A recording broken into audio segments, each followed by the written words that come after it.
গল্পের নাম তুমি শুধু আমার। রাইটার আইডিন পরশু ঘাট। রান্না করে খাওয়াও না হয় এভাবে জড়িয়ে ধরে ঘুমাবো। ইস ঢং কত! রিয়ানকে ব্যাং করে ফেলছে।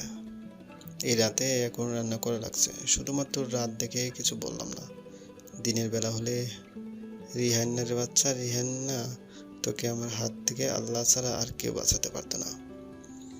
মেয়ের রান্নাঘরে রান্না করছে আর মনে মনে রিয়ানকে বকাবকি করছে। তখন পিছন থেকে রিহান বলল, তুমি কি এত ফাস্ট? জানতাম না। আমার বাচ্চার নামও ঠিক করে ফেলেছো দেখছি। মেহের রিহানের আওয়াজ শুনে পিছন ফিরে তাকিয়ে দেখে রিহান দাঁড়িয়ে আছে। তারপর রিহানকে জিজ্ঞেস করলো, আপনার বাচ্চার নাম কি? নাম ঠিক করেছি মানে? রিহান বলল, এই যে কিছুক্ষণ আগে বললে রিহানের বাচ্চা কিহান। মেয়ে চোখ বড় বড় করে রিহানের দিকে তাকিয়ে আছে। রিহান সেটা দেখে বলল, এভাবে তাকানোর কি আছে? আচ্ছা এখন এগুলো বাদ দাও। বাচ্চার নাম ঠিক করার জন্য সারা রাত রয়েছে। এখন আমাকে খেতে দাও। ক্ষুধায় পেটে ইঁদুরগুলো লাফালাফি করছে। মেহের, আপনি প্রেগনেন্ট?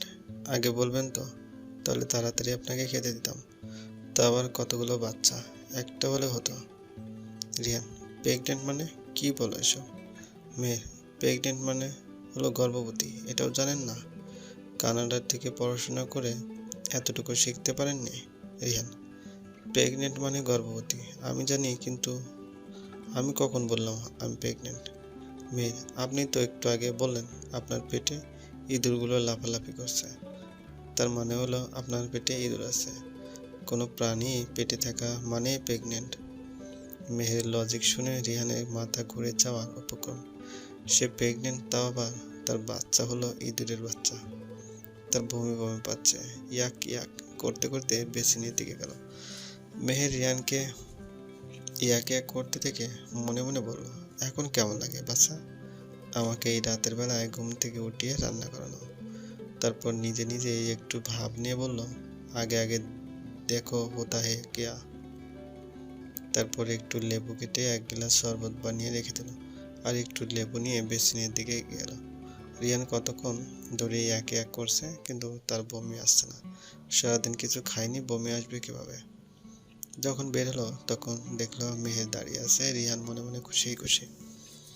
রিয়ান ভাবছে মেহের তাকে নিয়ে চিন্তিত, তাই এখানে এসে দাঁড়িয়ে আছে। কিন্তু তার এই খুশি আর বেশিক্ষণ টিকলো না। যখন মেহের বলল, লেবুটা খেয়ে নিন, এই সময় একটু টক টক খেতে হয়। রিহান নিজেই নিজেকে বলছে, কেন যে তখন পেটে ইঁদুর আছে কথাটা বলতে লাগলাম। এখন নিজের কথায় নিজেই ফেঁসে গেলাম।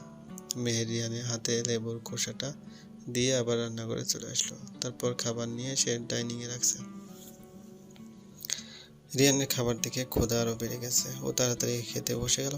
যখন চিকেন নিয়ে খেতে যাবে তখন মেয়ের ওইটা সরিয়ে রেখে বলল, এই সময় এত মশলা মাখানো খাবার খেতে নেই, আমি বরং আপনাকে শাক দিই। রিয়ান বলল, এইসব ঘাস পাতা রিয়ান বলল, এইসব ঘাস পাতা কে খায়? মেয়ের, এই সময় এইসব খাবারই খেতে হয়, তাতে বেবি হেলদি অ্যান্ড ফিট হয়। রিয়ান, তোমার দিকে সব কিছু সম্পর্কে ভালো ধারণা আছে, তাহলে তুমিও ভেবে নিয়ে নাও। কি বলো, লাগবে নাকি? বলে মেহেরকে চোখ মারল। মেয়ের, সব কিছু সম্পর্কে ধারণা রাখাই ভালো, কারণ মানুষ কখন কিসের জন্য ভালো মানুষের মুখোশ পরে পিছন দিক থেকে আঘাত করবে তা কেউ জানে না। তাই আগে থেকে ধারণা রাখা ভালো। রিহান, তুমি কি ইনডাইরেক্টলি আমাকে কথাটা বলছো? মেহের, ডিরেক্টলি তো আপনাকে বললাম, তা বুঝতে পারলেন না? এই তো কিছু মাস আগে আমাকে আপনার বাড়িতে দেখে নিজের বাড়ি ছেড়ে চলে যেতে চাচ্ছিলেন, আবার আপনি এখন আমার বাড়িতে এসে আমার সাথে ভালো বিহেভিয়ার করছেন, তাই সন্দেহ করাটা কি অস্বাভাবিক কোনো কিছু? রিহান বলল, এখন কি খেতে পারবো নাকি না খেয়ে থাকবো? যদি তোমার অপমান করা শেষ হয়ে থাকে তাহলে প্লিজ আমাকে ডিস্টার্ব না করে খেতে দাও। আর তুমি যদি ভেবে থাকো আমাকে হার্ট করে কথা বললে তখনকার মতো চলে যাবো, তাহলে তুমি ভুল ভাবছো। আমি এখান থেকে যাই তাহলে তোমাকে নিয়েই যাব। আর যতদিন পর্যন্ত তুমি আমার সাথে না যাবে ততদিন পর্যন্ত আমি এখানে থাকবো। আর আমি তোমাকে আমার স্ত্রী হিসেবে চাই। আর যত তাড়াতাড়ি সম্ভব তুমিও আমাকে মেনে নাও, তাহলে তোমার জন্যই ভালো হবে। মেয়েরা আর কিছু না বলে ওখান থেকে চলে আসলো। বেডরুমের দরজা থেকে চিল্লিয়ে রিহানকে বলল, আপনার খাওয়া শেষ হলে সব কিছু ক্লিন করে সোফায় ঘুমিয়ে যাবেন। আর হ্যাঁ, আমাকে ডাকাডাকি করবেন না। আর ডাকলেও আমি দরজা খুলবো না বলে ঠাস করে দরজা লাগিয়ে দিল। ভিতর থেকে লকও করে দিল। রিয়ান ডাইনিংয়ে বসে বসে চিল্লিয়ে বলছে, হ্যাঁ আল্লাহ আমার বউটাকে একটু বুঝ শক্তি দাও, সেজন্য তার স্বামীর মনের সমস্ত দুঃখগুলো চোখ বন্ধ করলেই দেখতে পায়। আমিন। মেয়ের রুমের ভিতর থেকে রিয়ানের কথা শুনছে। সে হাসতে হাসতে বিছানায় লুটোপুটি খাচ্ছে আর মনে মনে বলছে, মিস্টার রিহান, জামাই হিসেবে আপনাকে তো কবে মেনে নিয়েছি, এখন জাস্ট একটু আপনাকে জ্বালানোর পালা আমার। কাল থেকে মিশন জামাইকে জ্বালানো শুরু করব। এসব ভাবতে ভাবতে মেহের ঘুমিয়ে গেল। আর অন্যদিকে রিহান মশার কামড় খেতে খেতে শেষ। রিহান, আল্লাহ তুই অবেলা ছেলেটার অবস্থাটা দেখো, এই মশার কামড়ে কি ঘুমানো যায়? কি করবো এখন? গালে হাত দিয়ে ভাবছে। তারপর কিছু একটা ভেবে ফোন নিয়ে গুগলে সার্চ করলো বউকে পটানো যায় কিভাবে। সেখানে দেখলো নানান রকম গিফটের কথা আছে, তারপর রান্না করে খাওয়ানোর কথাও আছে। রিহান রান্না করাটাই ভালো মনে করলো। তারপর ভাবতে বসে গেল কি রান্না করবে। মেয়ের এরকম খাবার খেতে পছন্দ করে সেটাই তো জানে না। এসব ভাবতে ভাবতে সোফায় ঘুমিয়ে গেল। মেয়ের সকালে ঘুম থেকে উঠে বাইরে এসে দেখলো রিয়ান ফ্লোরে মাথা রেখে সোফায় পা তুলে ঘুমাচ্ছে। মেয়ের রিয়ানের অবস্থা দেখে খুব হাসি পাচ্ছে ও ধীরে ধীরে রিয়ানের দিকে এগিয়ে গেল। রিয়ানকে টেনে টুনে সোফায় শুয়ে দিল। এতটুকু করে ওর জান বেরিয়ে যাওয়ার ফিলিংস হচ্ছে। জোরে জোরে শ্বাস নিচ্ছে মেহের। তারপর রিহানের দিকে তাকিয়ে দেখলো ওর হাতে পায়ে কতগুলো মশার কামড়ের দাগ। এসব দেখে মেহেরে খারাপ লাগছে, কিন্তু তারপর মেহের নিজেই নিজেকে বলছে, আমি কি জানতাম নাকি এখানে এত মশা? আর আমাকে ডাকলেই তো হতো।